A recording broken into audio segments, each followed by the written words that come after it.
spent a week traveling to Korea, and it was, in many ways, an enormous teaching experience and lesson.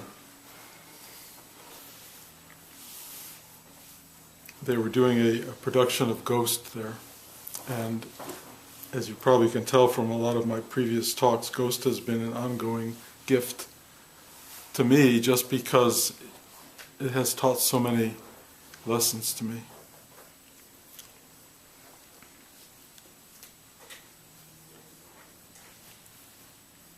I knew from the moment I went to get on the airplane that things were different.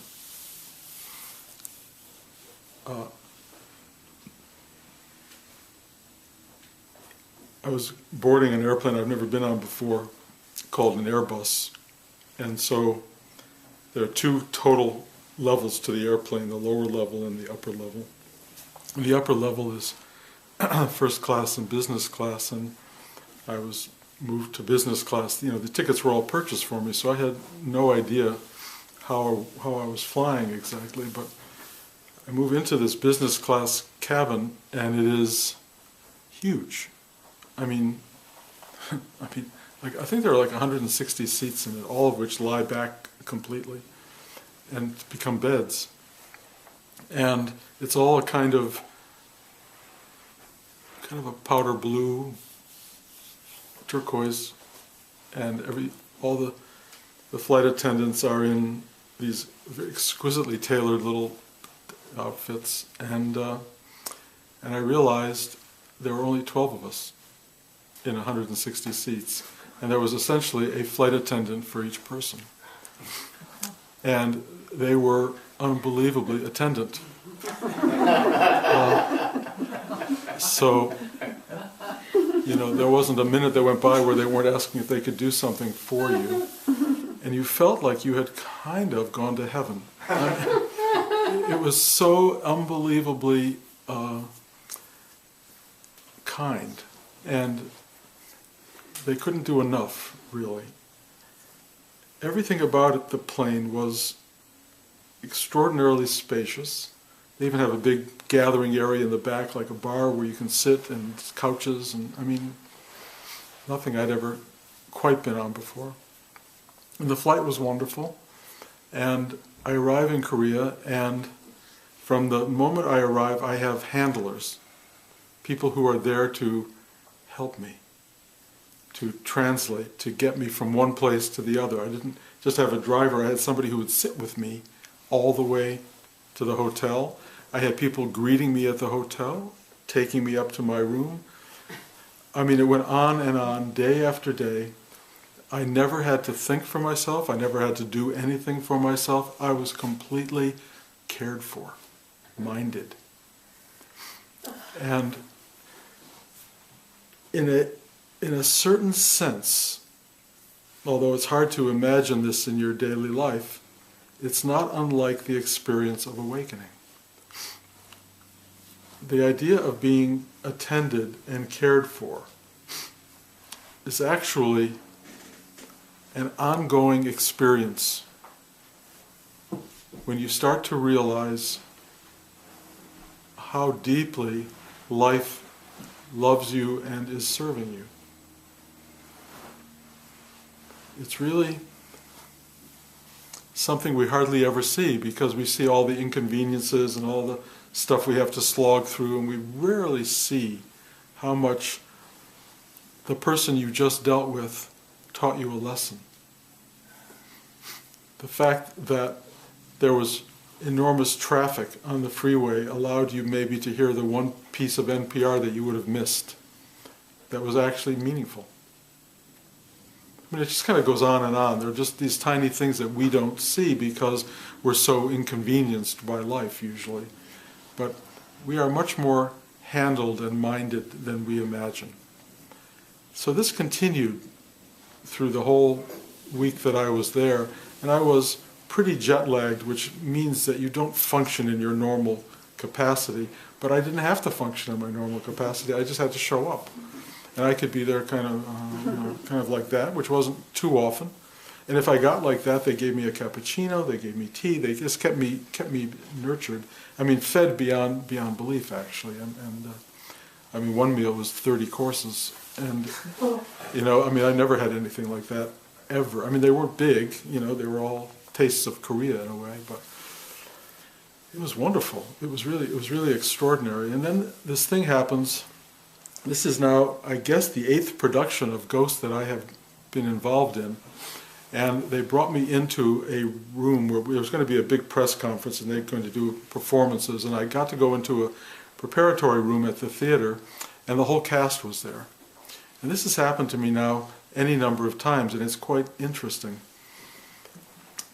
Every cast, no matter in England or America and now Korea, and I've even seen photos from the Hungarian production and the Italian production, I can tell you immediately who's Sam, who is Molly, who is Carl, who is the bad guy Willie.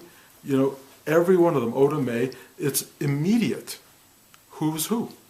And you're seeing the same person now in 8 different people. And you realize how everyone fits an archetype. All of these people are the same. So I can walk in a room and go, oh, there's Sam. I don't know their name and I don't know their background, but I will pretty much tell you they all have very similar backgrounds. They're all trained actors, singers, dancers. They're all unbelievably good looking. They all have a character aspect that makes you go, I know who this is. And in Korea it's interesting because I have 3 Sams and 2 Mollys and 2 Carls and 2 Oda Mae's, and it's still registered in exactly the same way. and I mean, they really look alike across the spectrum. You know, they're all, every one of them, even the dancers, the ones who, all the dancers in the ensemble play different character parts. And again, I know every one of them. And I tell you this because it's sort of what I experience all the time. I look at all of you and everybody else as I walk down the street and I go, I get the archetype. We're all part of the same, we fit into categories. And they're not all that distinctive. I mean, they have a specificity, but we're all archetypal entities. And once you get the archetype, once you connect to it, you sort of know all about these people. And so you start to get a sense of everyone on the street as known entities. They are characters who've been around from the beginning of time. And each one of us is one of those characters. We've always been one of those characters, at least.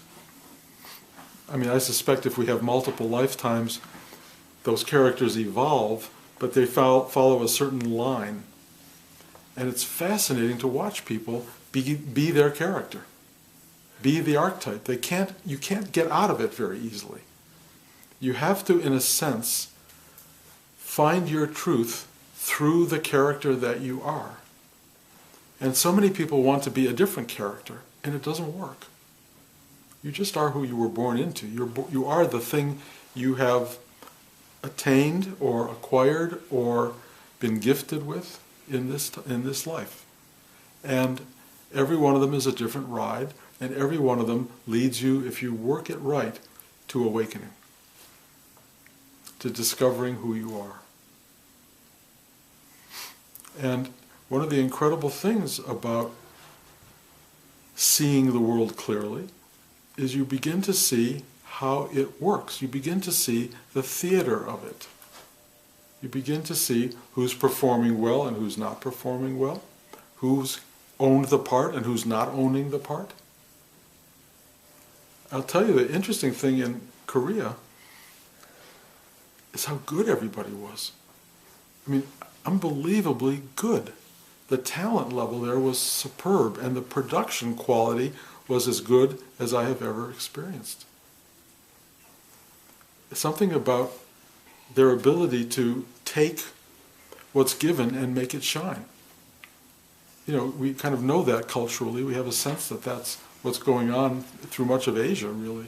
But the Koreans have really taken the art of replication into a fine state of being. And I got to watch the show for the first time in a completely new culture. I mean, I knew the movie traveled all over the world, but I never got to see it anywhere but at the theater in Northridge, mostly. And so seeing it in another culture and watching people laugh at the same lines, cry at the same place, be still at the same moments, be frightened at the same moments. I mean, it wasn't a surprise exactly, but it's wonderfully affirming to know that there are universal experiences, emotions, thoughts, ideas that travel everywhere. And it just gives you this sense of the oneness of the human experience. And each of us has that experience through our particular archetype, through who we are. And there are people who walk into the show and you can see them and they go like this. They sit with their arms crossed and they absolutely are, they are intending not to like it, and they pretty much don't. They just sit there, show me. Prove it to me. Then there are people who come in there, they already have their tissues out. They're already completely prepared for the emotional catharsis that they're expecting to have happen. There are people who laugh, there are people who look at the person next to them to make sure it's okay to laugh. There's all of these kinds of different people. Interestingly, in Korea, I never saw this before, the entire audience is under 40. In Broadway, nobody under 40 can afford to go to theater. Here, the under 40 group, they're very motivated, I guess, well employed, and they're in the theater. Their parents sacrificed everything for them to be there. Their parents aren't around. Their parents fought in a war. Their parents, had tough lives and gave their children everything, and their children are taking everything, taking it. It's really complicated and fascinating. I went to the DMZ, which is the line that divides South Korea from North Korea. It's a tourist site. It's kind of Disneyland. Really unexpected. And they make it kind of intimidating, so they say you have to bring your passports, you're not allowed to use your camera beyond a certain line. If you step forward with your camera, they will take it away and take out all of your photographs. So people nobody wants to lose their iPhone photographs. But there they don't have iPhones, they have Samsung, Galaxies or whatever they are, much bigger cameras, and everybody is using them all the time. They are really, really caught, not unlike us in a way, but they're bigger cameras, they're bigger phones, and they're all using those phones continually. They even have addiction problems, they're video game addiction problems, where people are literally in hospitals who cannot be separated from their video games. So they're like 2 years ahead of us. There's a kind of a sense of where we're headed, what we're moving toward, because everything there is a little bit more advanced and it slowly works its way into our culture. And at the DMZ, you get a sense, as you look into North Korea, what it's like to have a culture of haves and a culture of have-nots, and how different our worlds are, just really different, and what the modern world is as opposed to a world of totalitarian backwardness in a way. And it's very, very moving, but what's really powerful is it attracts everyone over 40, and nobody under 40 cares. The older population wants reunification, peace, connection, reconnection with families on the other side that they haven't seen in 70 years in many cases, so many of them don't even, at this point, know if anyone's left and aren't old enough to re-embrace their families. But the kids don't care. They've already lost the interest. They've built a whole train station in South Korea that is ready to move through the north. It's called the Unification Train Station. And it's to go north, and then they show you a line that if they could go through North Korea, they could connect to Russia or China and go all the way to Lisbon, all the way to the farthest tip of Europe on one train line. And the fact that they can't go through the north cuts them off from the rest of the world. All of this is particular history of one country, but it just spoke to me. It just spoke to me because all of us are cut off from ourselves. All of us.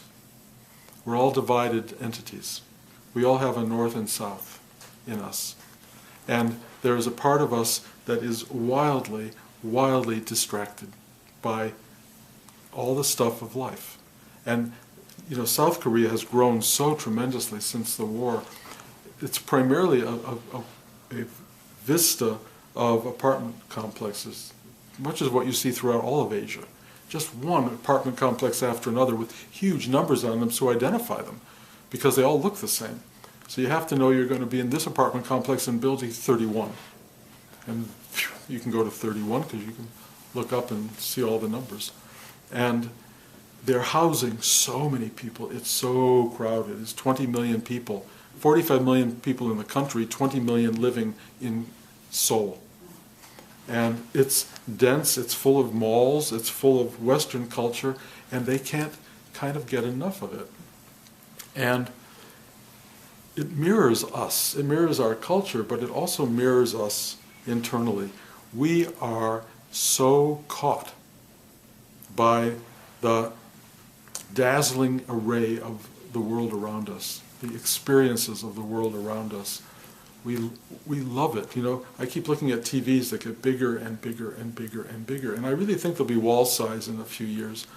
And, you know, that's not like when I was a kid, there was a radio, and then there was we had an 8-inch television when I was a kid, and my dad got a magnifying thing you put on top of the 8-inch television to make it look like a 12-inch television, and it was like a bubble thing, and it was like, oh my God, it's so big.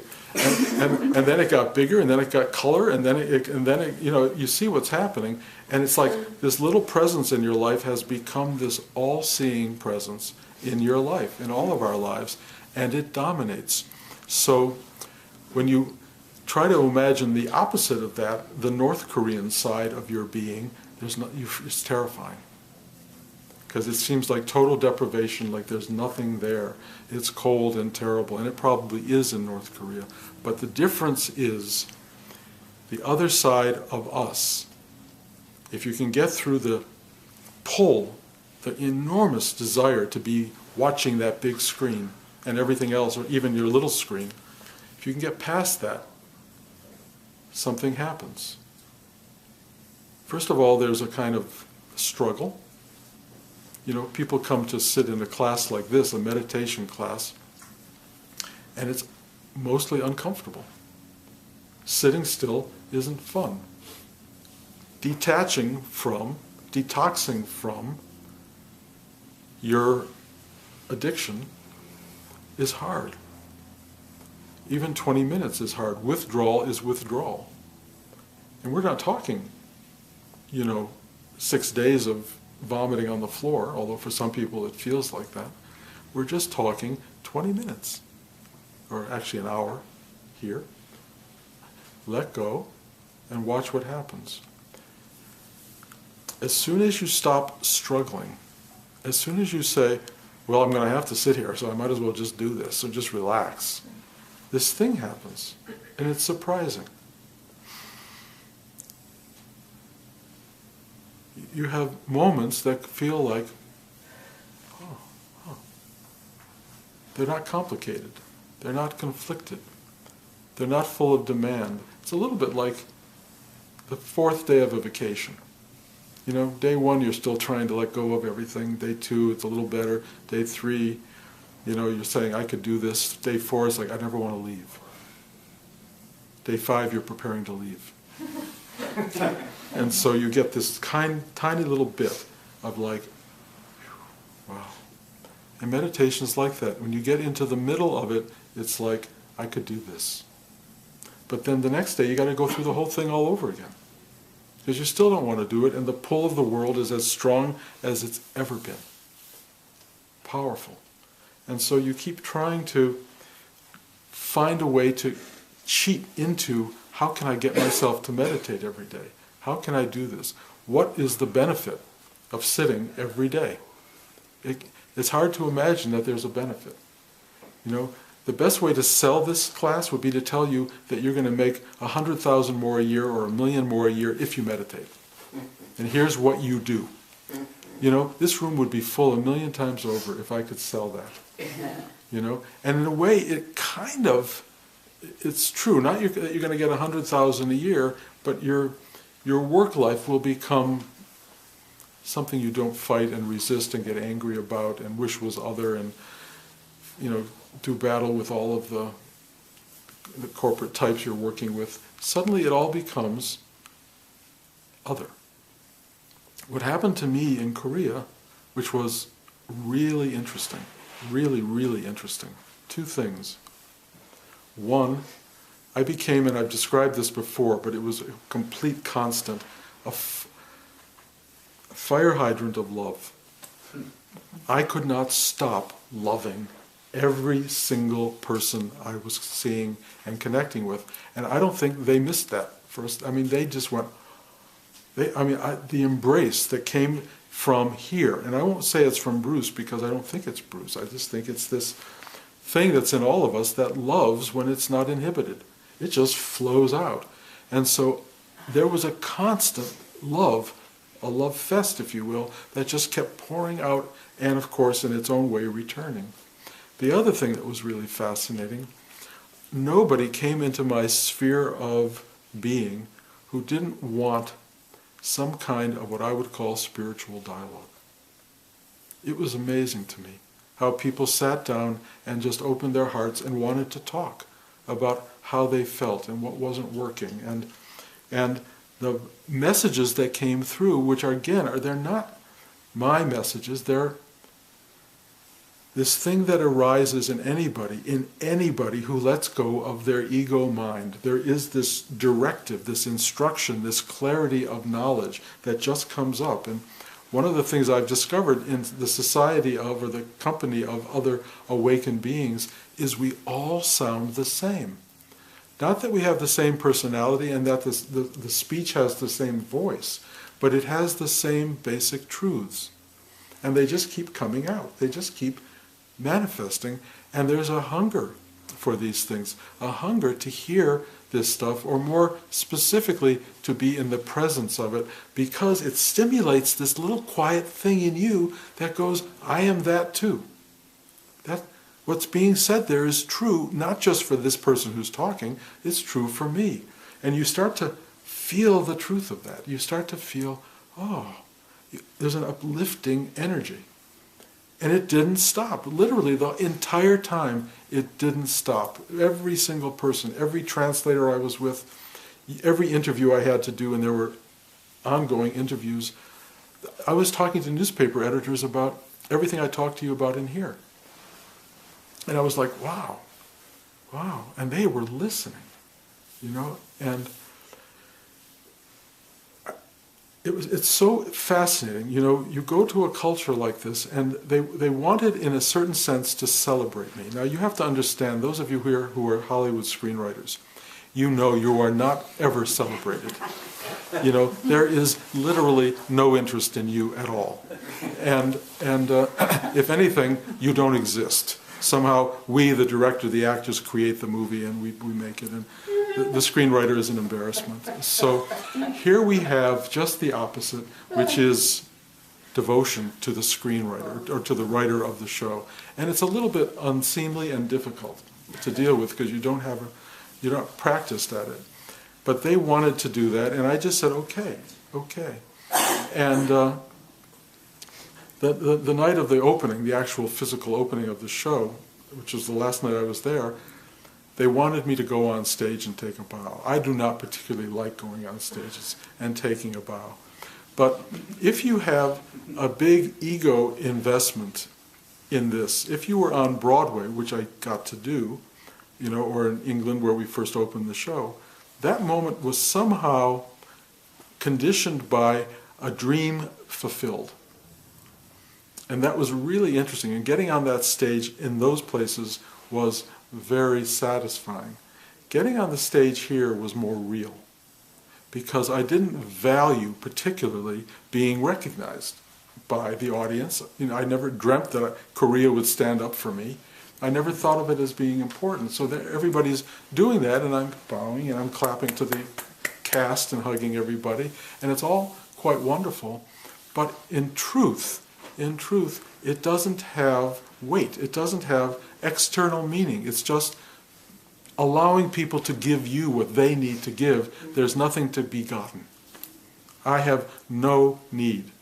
And even the New York and the London thing, you know, the only thing it fed was ego mind. And the only thing that could happen to ego mind ultimately is it gets crushed. That's annihilated, really. So they just built up a little more stuff to get taken away. And that's how we live our lives. More stuff acquired, and at some point thrown into oblivion.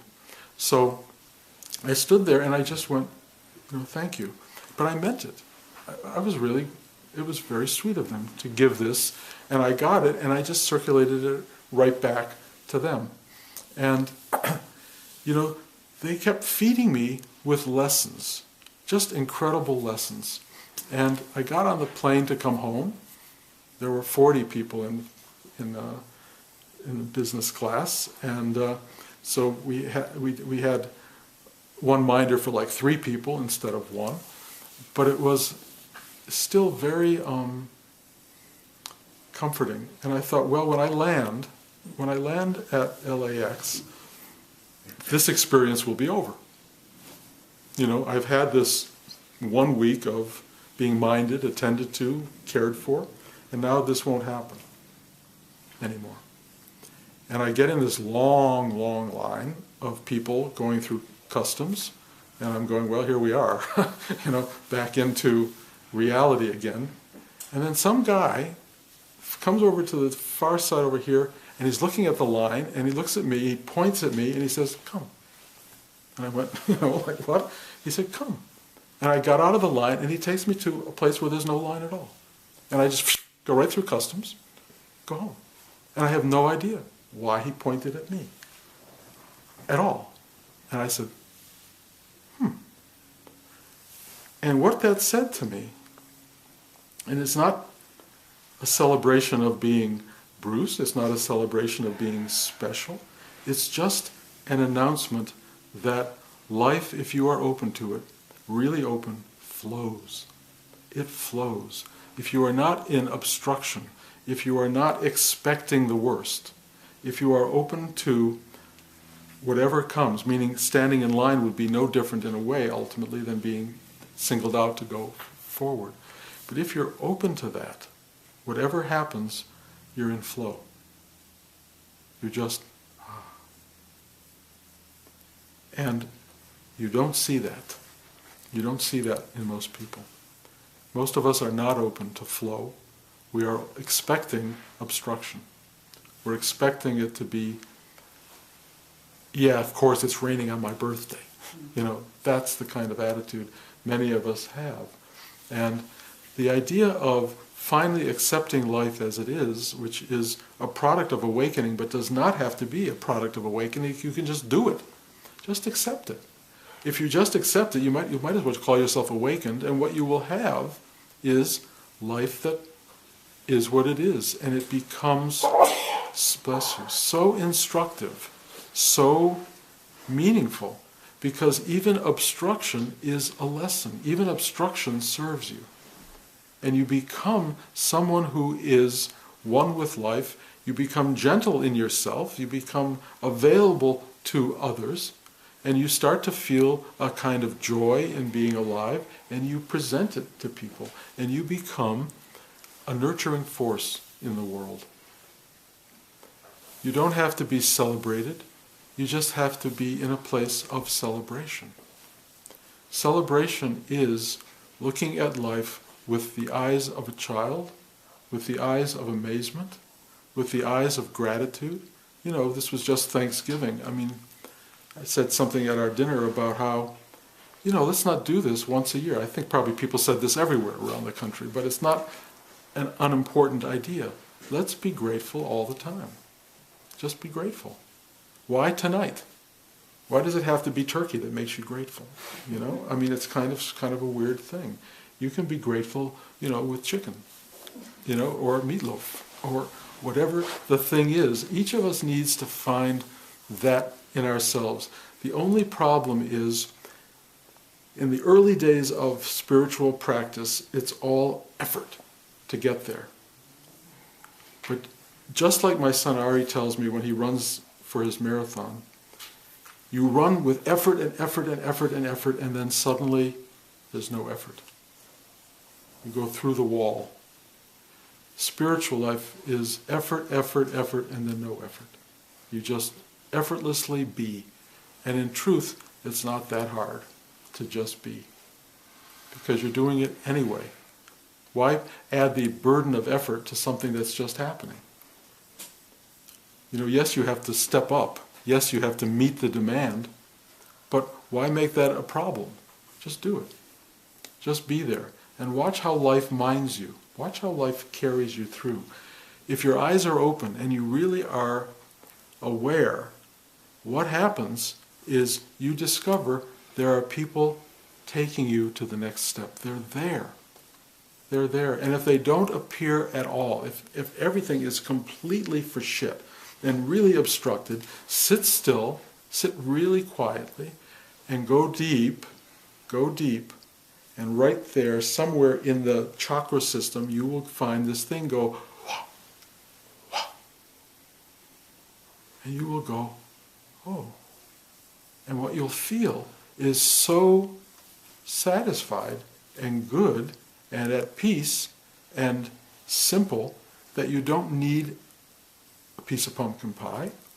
You don't need people outside to tell you how wonderful you are.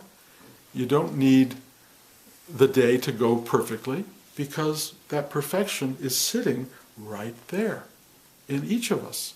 It's not that hard to find. But you have to turn off the distractions for a little bit. You have to stop fulfilling your prophecy of endlessly being disappointed. You have to cut off your anger. You have to just back away from all of that and just sit and then watch this thing. It's in everybody.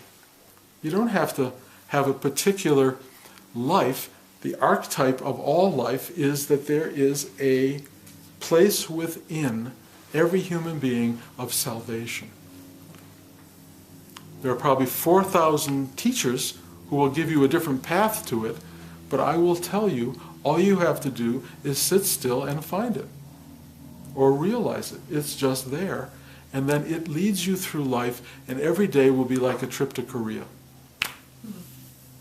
Really, every day will be a gift with kind people who you love, who you have an opportunity to share something real with, that actually resonates between you, that it's not just chatter, and that you find yourself feeling, wow, this is a good day. This was a real day. Nice things happened. Content was there. It was rich and fulfilling each day. That's what's available to all of us. Every one of us is on that path. Live quietly. You will see who's around you. You'll get the archetype. You'll go, no, I don't need to be with that person. That person's not going to work. This person has got value. You'll start to see who it is in the theater of your life that plays to your story and that helps you through your drama. And we all have in the archetypes of theater a mentor, the person who's there to guide us and help us. We all have that. Seek them out. If you don't have one, I'll be it. I can play that role. I am in that role. I'm in the role of teacher. But it's a role. Really, it's a role. I don't know any more than you do, to be honest. I mean, you may think I do, but I will tell you absolutely everything I know in myself, every word I am speaking that sounds like it has resonance for you will come from you. In the ultimate sense, it is coming from you. Because I know you're sitting here thinking, well, there's Bruce and here I am. Not true. I am the voice in your head that is your voice, really, speaking from another source, or what appears to be another source, but it's all one thing. It's all one thing. And when you know that for certain, the game is up on some level. Just interact with yourself for the rest of your life and love what you see. Any questions?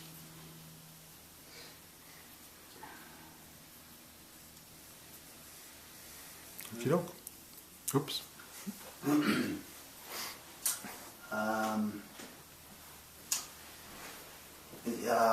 the okay?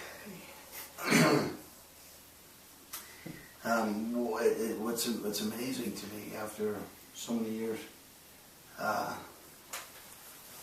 is how I want to get it. Sometimes I do get it, and then I can drop it for a minute, and then but what wants to come back with a kind of cannibalistic hunger and insistence and refusal to be anything but this dominating presence within me is this a titanic desire, this towering ambition, and it just won't go anywhere. And why should it? Well, it's not. But No. It creates a kind of remarkable. It's the art. It's an archetype. I realize it's been there since I was in first grade, and it's gone nowhere. It only gets bigger, and I look away, and it just gets bigger and bigger, and it's a capacity to create incredible misery, a sense of disappointment that I'm dying already, that it's too late, that this is all failure, and I have nothing left now but to not match that, to not reach that goal, whatever it is.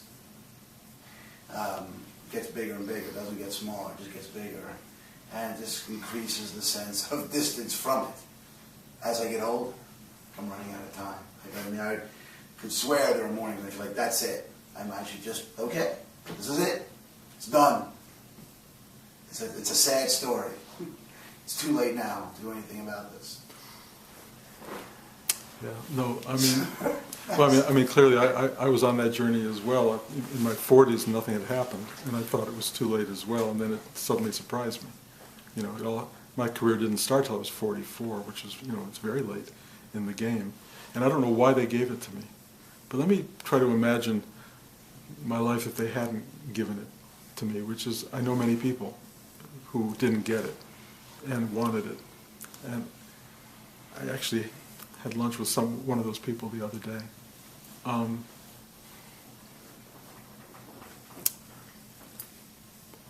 That part of you that is disappointed that you didn't get it, that's crushed that you didn't get it, diminishes in size, because something happens in an equalizing way as we get into the later years of our life. You start to look at the people who got it and the ones who didn't get it, and you don't see a lot of difference other than maybe some kind of, they have bigger televisions and nicer cars, maybe. Happiness? Not necessarily. Fulfillment? Maybe on one level, not there, but on other levels, assuming you don't get it, and I'm not assuming that because you're greatly talented, but assuming you don't get it, your life is so full of richness and wonderful stuff that one way or another, somewhere, that's going to resonate much more powerfully than the thing you didn't get. And let me tell you, in every life, there's something you don't get. Sometimes it has great content, and sometimes it's less, but all of us, in a certain sense, that if only that, I would be complete. And it's not true. It's simply not true. And the battle zone over that can dominate an entire life. But if you can do this practice and go deep, and finally toward the end of your life when things didn't work out in the way you wanted, you start to discover there is a completeness and a fulfillment that's bigger than that thing. And for me, having been given that thing, I can tell you, it has no enduring weight. It's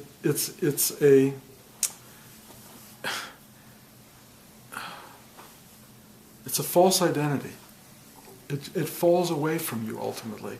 Everything you think you've achieved is gone. All achievement is taken away. And you end up being, well, if you're still ego-identified, then you're a failure. But if you're not ego-identified, you're free. You're just free. Free of whatever has been the dominating thing in your life. it disappears, and all you are is the richness of being. Everyone who has succeeded in the world, in a way, is part of you. Everyone who's failed in the world is part of you. It's all a game, and we don't ever get the whole thing from the outside. We get the whole thing from the inside. And I don't, this doesn't satisfy your ego mind. You're going to be crazy listening to me talking like this, because of course you want it. You really want it. But when you get it, when you get it, what is it? What is it? You know, you walk. Someone who got it. Yeah, Jackie raised her hand like, I got it. And in a way she has. This is a really complicated discussion for people because I know so many people who want it, and I know so many people who got it. And nobody in the inner sanctum is different. The ones who got it are suffering in the same way people who didn't get it are suffering, and having it just doesn't add up. But you, like Rudy would say, you can't let go of what you haven't had. I mean, you can, and ultimately have to. But most of us are fighting to get it, and if you're constructed the way you are, that battle's going to go on to the last minute. And for all I know, at the age of 80, you'll finally get it, and you'll look at it and go, I was fighting for this?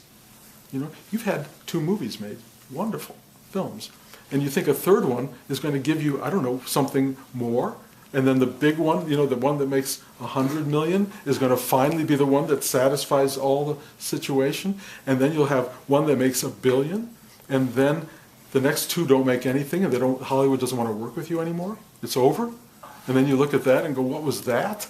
You know, and then the battle internally, the getting and the losing and all of that is unbearable. It's unbearable, but we have to go through it. And you hit my age, 70, really fascinating experience. You hit 70, and what happens is you realize you have to give everything away. Everything you've worked to get has to be given away. And you go, well, why did I spend all this time acquiring stuff, both materially and emotionally and every other way, when in the end it's all gone? It has to be gone, and ultimately annihilated, and will be, either through your own gentle release of it, or they're chopping it out of you. So, not that you can't be who you are. You were born to play out the role. We're born to do it. You have to do it, but you need to do it with some insight. And I know you have that insight, and I also know it's at war with this bigger drive. There's no way that war is going to be eradicated, and I believe, personally, that you are going to have the stuff you're looking for. I don't think it's over for you on any level. You know, I think the drama and the drive and the talent are all going to produce something. For your sake, I hope they do, but the lesson will be everything I'm talking about. And when it's all over, you'll go, what was that? I mean, the good thing, you'll have put your daughters through school with no problem. That'll be the good thing. The hard thing will be you had it, you know, and then either the critics hated it or the public hated it, or, I mean, who knows what will happen with all of your success. But all I can tell you is it's just part of the ego-mind drama. It creates identity. It creates a sense of self that has to ultimately be demolished. You know, I mean, I know that's not satisfying on any level, because I know half of this room is people striving for this kind of acknowledgement and this kind of success, and I'm not putting it down. I think you have to go for it, and I think you've got to fight every battle to get there, and I pray for everyone to arrive at it, if only to be able to lay it aside. Really important. Well, first of all, thank you, and it's strange, right? The thing that seems to elude me, because I feel like I obviously sat before you for 15 years now, and acquired some of that insight, and I at least intellectually understand it. I mean, I feel like I celebrate my beautiful children, I celebrate my students, I celebrate my wife. There's a lot to celebrate, and I thank you for acknowledging it. And I do feel it. And I have to admit that somehow, and not even so much in the dark of the night and the light of the day, it just doesn't feel like enough. Like there is, and it's not even, I don't even know if it's about success or fame. I'd probably be lying, but probably on some level I do want to be celebrated, but it has to do with creative fulfillment, really feeling richly fulfilled and not in just being put on the end of the bench and saying you can't go in the game. And you watch the game's right there, you can just watch it. suffer it. I'm not calling, I'm not sending you into the game, like, hey, send me into the game. And I can't seem to find, even with this insight of what you speak, because I feel like I get it, I can't find a nuanced relationship between insight and desire. Yeah, I don't think your mind is going to find it, and I don't think you can you can't get off the field. You're going to be on that bench until you get to play. And if you don't get to play, it will be a particular kind of archetypal relationship to the energies of the world. You know, it will not be as painful as you think. You'll find another avenue. Something will work. Yes, yes. Okay, Yes. all right. I have to talk to the other side of this. Okay. Because actually 2 nights ago I was talking to a man who's an extraordinary writer who's written amazing books. Maybe 10,000 people have read these books. And has a wonderful life. He's so torn apart by the fact that his work hasn't reached other people, and he's writing another book. Okay, that's one story. Since I didn't come from the Hollywood world, I came from, as a college student, the world of art. I knew the greatest artists. Most of them weren't recognized in their lifetime. So that's I know that. But I think that if you are creating something not out of career, not out of, I want, my movie to make $100 million, which obviously you are. I mean, I think that's your dilemma. And it's a wonderful one, the kind of work that you want to do. I understand that there is a moment, and I don't know what that moment will be for you, where, yes, something will happen. Maybe it's the next film, and you'll get a chance to do your work. I think that's the thing that is, there's a moment in which that falls from you. I don't exactly know what that is. I know what mine was because it just happened a few months ago when this book, that I worked on for 10 years that sat, it had 5 phenomenal agents, no one would buy it, and then it sat on my shelf for 5 years, and then literally out of the sky somebody said, here, blah, blah, blah, and it was sold. And I walked down the streets of New York to go see my publisher, who's also my editor, and I think it was, aside from, even maybe more than my children, it was the greatest moment of my life. It was that moment of a lifetime of hunger and fulfillment, that nothing, and I don't think it was ego. And sitting with him, and he turned out to be, he could be here, He got it. I have an agent who got it. The idea that it really has a reality outside of my own desire means everything to me. I got the smallest advance, known to humankind. All I have to do is work even harder now, to be able to write the next book. Well, that's a very important part of the story. What? Honestly. It's not about the money. I'm going to have a hell of a lot of fun promoting the book. They want me to do it. We have a campaign. I'm going to enjoy the 4 people that come to a reading or, whatever. I have a lot of, but that, I bless that part of you. No, I don't mean to disagree with it. But I will also tell you, I have met so many people who would give everything for the career you've had. Just so you know, who would do anything to have had 2 movies made and well received. It's a very meaningful thing. I think it's just another archetype because, a woman who misses her time to have a child and she has to give it up. And then where does it bring you back? It brings you back to the moment to choose to love again. It brings you back to the moment to sit down and write another script. It brings you back to the moment to decide what you're going to do with your day and be happy or not. It brings you back to the moment. That's a great way to put it. Michelle. I think the question really is, what do you do with longing? Good one. No, it's really important. And I'll tell you one thing, you don't look away from it. You don't take longing as something that's just a disturbance. You go into it, explore it, sit in it, and watch what it does. And I think what Deb was just saying, longing for the thing you can't have ultimately is not productive. and it leads you into some other kind of life, because longing in and of itself is built into the human equation, and longing is ultimately for something other than the thing you think it is. It's looking for, in a way, what Jackie's saying, a kind of fulfillment. But the ultimate fulfillment has nothing to do with your career. It's only a little taste of what fulfillment feels like. Real fulfillment is so deep, is so profound, it's so unexpected, and it comes from meeting the very thing you were longing, and the realization, perhaps, that that meeting takes place right here and now in the universe, that you are looking at the thing you're longing for. I know that's an odd idea, but it's really, you're longing for a life, if you will, of connectivity and meaning and acknowledgement and love and caring and all of these qualities that are at the core of human existence. And you can get them from a million different sources, and mostly you get them from this deep well of being that embraces and loves you. That's really what we're longing for. As soon as she said longing, what I got was that it's, and you said you have to go into it, whether you believe in evolution or not, I got the image that that's the thing that got us out of the mud and into the trees and then down out of the trees. Perfect. Yep. That's what keeps us going. Yep. and No, going. absolutely. The world is based on longing. Absolutely. And it's a crucial ingredient. Crucial.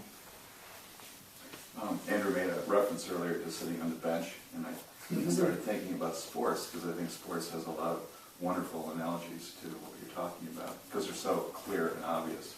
And one I was thinking about that popped up was a few years ago, I'm a Lakers fan, so a few years ago when the Lakers were making a run to the championship that year, they had a player whose name I actually can't remember right now, but I nicknamed him Tigger.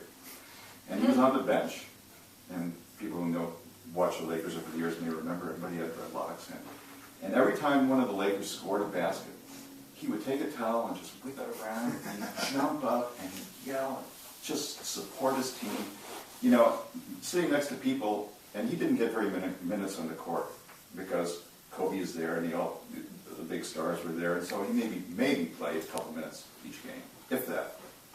And yet, all the time he was sitting on the bench and just giving his all to the team, knowing that there was very little chance that season that he was going to really contribute much, except that excitement and that sort of visible participation that he had from the excitement that he was sharing. Then he got traded, and now he's a starter on another team. So he was playing big minutes on another team, and I thought, what a wonderful analogy that is to certainly something that Andrew was talking about. It's like, for a moment, a lot of those players who don't get any minutes on a team forget that there are thousands of people who never get an opportunity to sit on that bench and be part of that game, as close as they were to exhibit that. I go to studios sometimes and I'm going, wow, this is just an amazing place to be. And yeah, I'd like to have a feature film being produced right now, but being on the lot, I know there's millions of people that just love to be on the lot. No, I mean, look, Michelle has it right. I mean, longing is a human condition, and I don't care how much you have, it doesn't stop. The only thing that satisfies longing is the discovery of the source of longing.